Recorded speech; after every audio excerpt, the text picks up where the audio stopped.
The only lefty who is allowed on this show, and he's allowed any time, because I love the man, Matthew Torbitt, former Labour advisor. He's not very popular with Labour. He's right, Simon Case, isn't he? Yeah, but I think, I said to you off air, he was in charge. Why? And actually, he, from what we, read in the past, Dominic Cummings wanted to redo all the civil service. He wanted to centralise power more so. And listen, me and Dominic Cummings aren't ideological bedfellows, although I am seeing him tomorrow, so this will be worth talking about. It's almost Tell him thank you from me. I will One day I'll tell you the story off air. OK, I will do. Tell him thank you from me. It doesn't surprise me, because certainly for the last 40 years, we've had a certain class of person who, they're all mates. So I don't want to pick on him, but to spring to mind Sir Simon Stevens. He's head of NHS England. Well, he went to uni with Tony Blair, didn't he, or Keir Starmer or whoever, and they all end up in these same positions. So is it a wonder that they give power away because that's their mate and we trust them and he's a good, decent person? But for me, it's really simple. I said it to Harry. I don't understand, right, and maybe I'm naive and stupid, how we've allowed a situation to evolve in the United Kingdom where a democratically elected government, voted for by us, the British people, arrive, as Sir Simon Case said, starry-eyed in 10 Downing Street with great visions and great views, and suddenly realise that the lever of powers will sand down almost every piece of bloody policy they want to bring in, because by the time every quango and committee and department and official and blah, blah, blah, blah, blah has had their say. Now, I don't care if this is unpopular. I'm like, well, that's got to change. I want somebody to walk into Downing Street and say, I'm going to do this, and I don't give a toss who I have to deal with. And if I come across people who don't agree with what I'm doing, I'm going to fire your ass, because I'm the Prime Minister, and that's what's going to happen.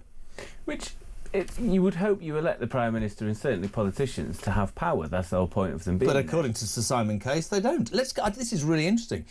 Stephen in Dorset is a civil servant. Stephen, welcome to Talk Drive. How are you? Afternoon, gents. I'm not bad. Yourselves? Yeah, this is fascinating to me. I mean, this is something that won't go away, that phrase, the blob. But when you hear Sir Simon Case, if you read the article, you watch it online, he is saying that over years, decades, power has devolved to the civil service and politicians are powerless to act. I think the problem when people refer to the civil service, there's sort of various elements to it. Now, you've got people like themselves who are literally just on or just above the national living wage, actually try to do the best job we can. But then the people who are higher up in maybe the senior civil service are a bit more, how should we say it, disconnected from society, like some politicians are.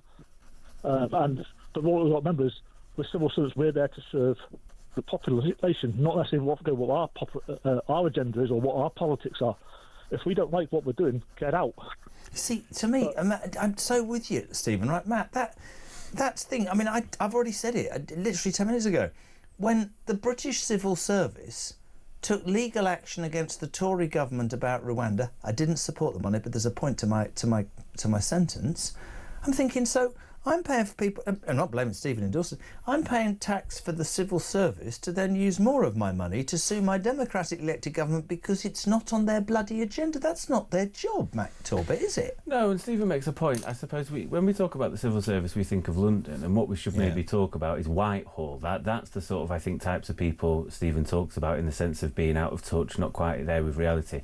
Civil servants are all over the show. We have people in job centres, they're civil servants. There's civil servants up and down the country that are, We're thinking Sir Humphrey and yes, Prime Minister. Exactly, this is permanent secretaries and otherwise. I think the Rwanda one, if I remember rightly, is they were panicking, not because they had to do it. They were worried about any international law pushback. But it's and not if they're for the them. ones that no, it shouldn't be. It shouldn't be. And I can totally understand being concerned. I don't think I'd have wanted to have signed it if I thought I was potentially breaking international law. But in a way... But if you were working for me and that's what I was elected to do, you'd have signed it or I'd have sacked you. No, and I would hope that with regards to international law, and maybe it doesn't work this way, but the politician that's put it forward, that's their piece of legislation. Absolutely. They're voting on it, and really the buck should stop with them. You are merely carrying out the government's agenda. Stephen, do you think the civil service in its entirety, not the lower paid ranks, do you think there is too much power now? It certainly sounds like, I certainly didn't personally support them taking action against Rwanda. And I was all, like I say, the policy comes out and it's been passed through Parliament.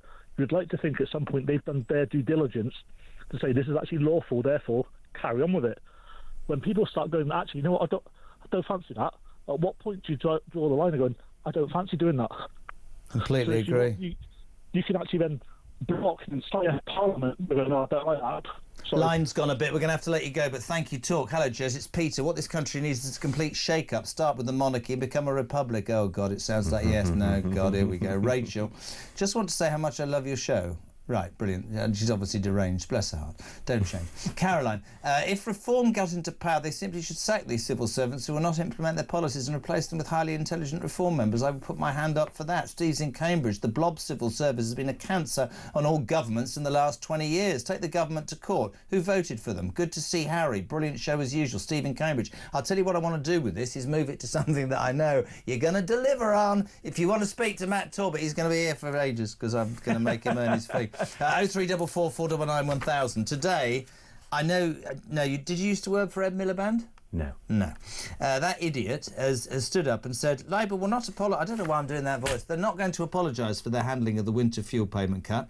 He said that the decision last year to strip 10 million pensioners was right. However, today he said Rachel Reeves has done now the right thing by backtracking to announce that she was restoring the payment to approximately 3/4 of the pensioners in England and Wales. So we were going to save 1.5 billion. She's now saving 250 million. The fallout politically is utterly huge. And still that idiot is saying, and I quote, we weren't wrong. The reason I bring it up now is somebody told me yesterday that successive chancellors and governments have been implored by the civil service, we're back there again, to do this for years.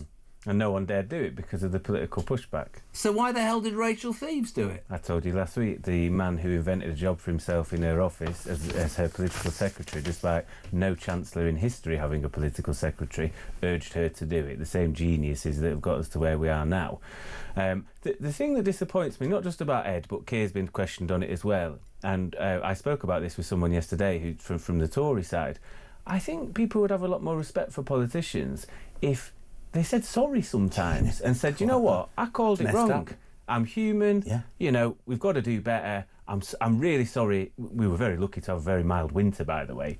Could have been miles worse. But I'm sorry for the fear and the whatever, and I've called this wrong, and we're going to put it right, and we're going to do it this way. Harry Cole said last week to me, if you bleed for months, it's no good. You just come out there, put your hands up and go, I messed up, I got it wrong, I'm changing it, I'm really, really sorry.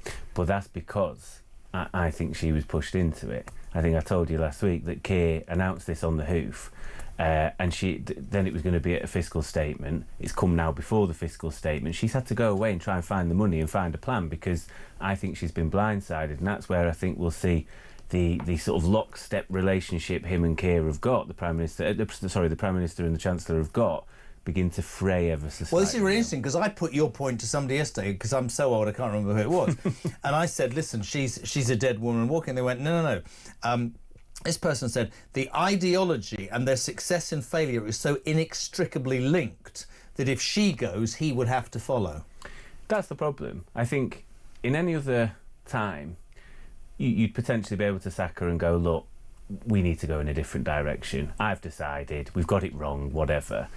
He has tied himself so closely to her in this project by saying, oh, yes, no, and even pre-election, her cast iron rules, and oh, yes, no, Rachel knows. It was almost like he was scared of her. It was that sort of funny thing that, yeah, he wouldn't be far behind at this rate, but, you know, what else are we going to do? Do you know, it's really interesting watching your reaction to this over the months, and there's almost a sign of resignation about you already.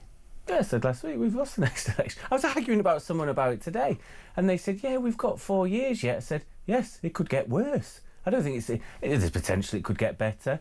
I think, and I said a year ago nearly, that this would be terminal, the winter fuel. They'll win some credibility back with some people. Will they? Will they? No, we're talking. Can you a few imagine people. 9 million pensioners ever voting for the Labour Party again? No, because they wouldn't trust them to take a wee. I think the only way they may benefit is the biggest barrier to reform is reform. Who will fall out overnight about all sorts. There is a natural sort of paranoia about Nigel, about anybody that may be of any sort of personality that could potentially challenge him at one point. He's used to doing things his own way.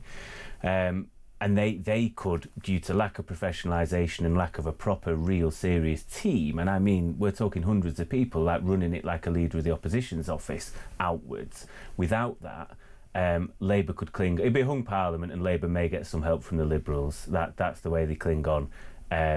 But I very, very, very little hope, Jeremy. There we go.